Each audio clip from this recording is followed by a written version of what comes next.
everybody. This is Ted Johnson, the owner of TJ's Boxing Academy in Newark, Delaware. I'm a retired professional fighter, and I want to talk to everybody this evening, late afternoon, depending, where you at, about the state of women's boxing. And I want to talk about Claressa Shields. And the name of my title is she truly the GOAT of women's boxing? I'll give you guys a chance to sign in, to check in, and let me know if you guys think she is truly the GOAT of women's boxing. I'll give you my take on her, and then maybe a few other boxers, a few other female boxers in my next live. So let's talk about Claressa Shields. She's from Michigan, and she's a two-time Olympic gold medalist. It's hard to do it one time. Claressa done it twice, y'all. So is she the GOAT? I think I consider her the GOAT after I tell you the reason why. It all counts what you do, not just what you do inside the ring, but also what you do outside the ring. This is why Muhammad Ali was considered the GOAT because of what he done outside the ring and what he stood for. So let me give you a quick rundown. Claressa Shields. She won back to back gold medals. Just think about that for a second. Back to back gold medals. And not only did she do that, once she turned professional, she won titles from 154 pounds all the way up to light heavyweight. So if you don't know, it's junior middle at 154. Then she went all the way up to 175, and she won titles in all of those weight classes. That's tough to do. I mean, even for men, that's tough to do. She won titles. Even it's not that many females, but she's a top dog out there right now. I think with her unmatched and unmatched will and fortitude. I don't know, maybe I believe, well, I know it's how she grew up. She grew up tough. She's a tough girl. Um, she's very outspoken. She talks a whole lot of stuff, but she's able to back it up. One thing I will say, she can fight, but she's talking about Rolly Romero. I'm going to jump on this 1 second about men and women, the difference between men and women. Then I'll go back down to Claressa Shields. She's very outspoken, and she thinking about she wants to fight Rolly Romero. If anybody knows who Rolly Romero is, he's a welterweight. He's a man. He's a man. He's a welterweight. Men have testosterone. Females have estrogen.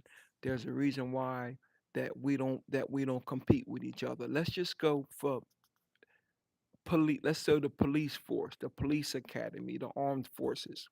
So for the armed forces, women have to do less push-ups than men. They have to do less pull-ups than men because we're naturally bigger, we're naturally stronger. Now let's go to the WNBA. The ball is a whole lot smaller than the NBA. And then when the females slam it, or if they dunk it, oh man, she dunked the ball because men are stronger. And that's just how it is. So that would be my one strike against, if I have to say anything negative about her. Claressa, you can't beat men. There's one time she got in the ring and she sparred a dude. It was a man, and you have to go back and look at the cover she was sparring. He hit her with an uppercut and he knocked her out. So I mean, and the man don't get no points for that because it was you beat a woman, but that just goes to show that you can't women can't beat men. And then Rolly Romero knocked out the guy who knocked her out. So, and I think it's because a lot of the and I'm not going to dib too much into this because it's very political. You got a lot of you got the transgenders out there now, and a lot of them they're turning they're men, and then they transfer over to women, and then they're competing in sports with with women. And so this is probably some of the reason why women think they can compete with men. But we won't go back into that. Men should compete with men, women with women. Now, let's go back to Clarissa.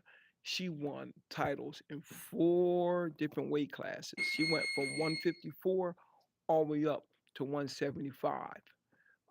She has some will. She has will. She has fortitude. She has heart. That's that and if you're a fighter, you gotta have those three things. So she has those things. Now let's talk about the state of women's boxing before she turned pro. Before she turned pro, women were like basically on undercards. They were like an anomaly. They were like undercard fight. Even the top dog, even the top female fighters, they were only on undercards. Like ladies like uh Christy Martin, people know about her. Layla Ali, people know about her. Ann Wolf was a killer. Lucia Riker was a killer. And these girls only made undercards. So since Clarissa came in, boxing went up. Far as women, they able to get big paydays. She signed a big multi-fight deal for what she's like with the high one of the highest paid females, and it was some women that turned pro before her. You got like the Serrano girl, she's out there, but this girl Clarissa Shields putting everybody on the map, and everybody using her name for clout. So I will say that this is part of what makes me that puts her far as being the GOAT, being the GOAT, because not just what she does in the box, in the ring, outside. Now let's go to Flint, Michigan. You remember when they had that water problem in Michigan? She was very outspoken about that. So I give her some points. I mean, not a lot of fighters do like once they start getting paid. Well, let's just say athletes. Let's take athletes out. Let's say doctors, lawyers, or the regular person that makes it out of the hood, no matter where you're from. Once they start, making money, they rarely want to give back. And then the ones that give back, they on YouTube.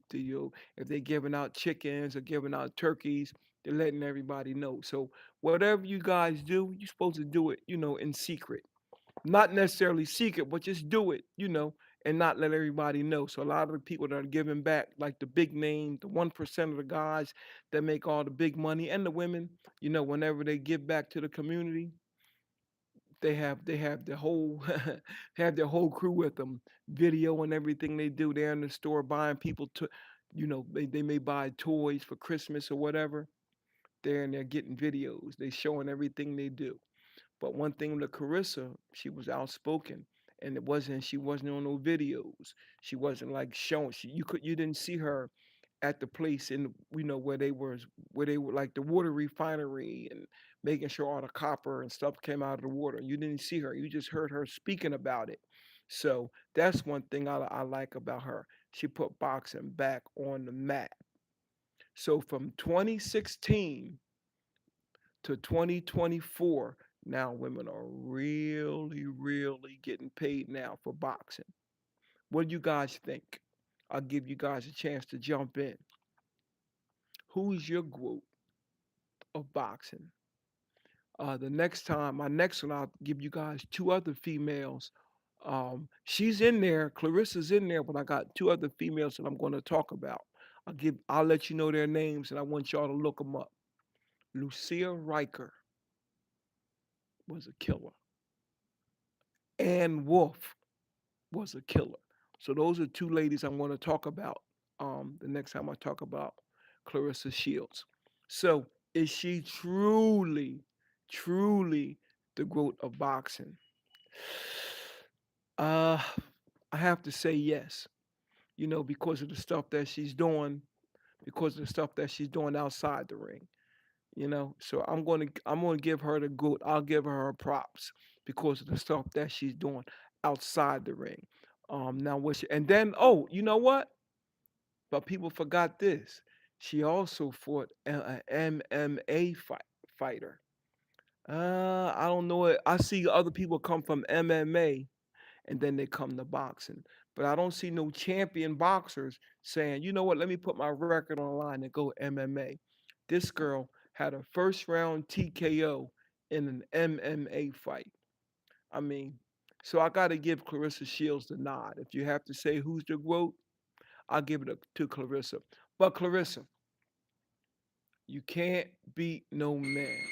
Okay? So stop trying to fight the men. You the baddest girl out there. I'm gonna give it to you. Can't nobody beat you. Like it's gotten to a point now where whenever we know she's fighting, we know she gonna win. This is why she's going up to different weight classes because she cleaned everybody out at 154. Cleaned them out. Cleaned them out. She don't have much knockout power, but she got some punch. You feel her punches. They talk about at the end of Floyd's career, he ain't have knockout power like he was Pretty Boy Floyd, but you respected that punch when he hit you. Your ass backed up. So Clarissa, she put some punches together. She's my group. I have to give it to her because what she done outside the ring, not just what she done inside the ring. Once she went and did that MMA fight, knocked the girl out. Then she went to Flint, Michigan, and talked about the water crisis. I gotta give it to you, Clarissa. If I have, you're good when I gotta go nitpicking and try to find something.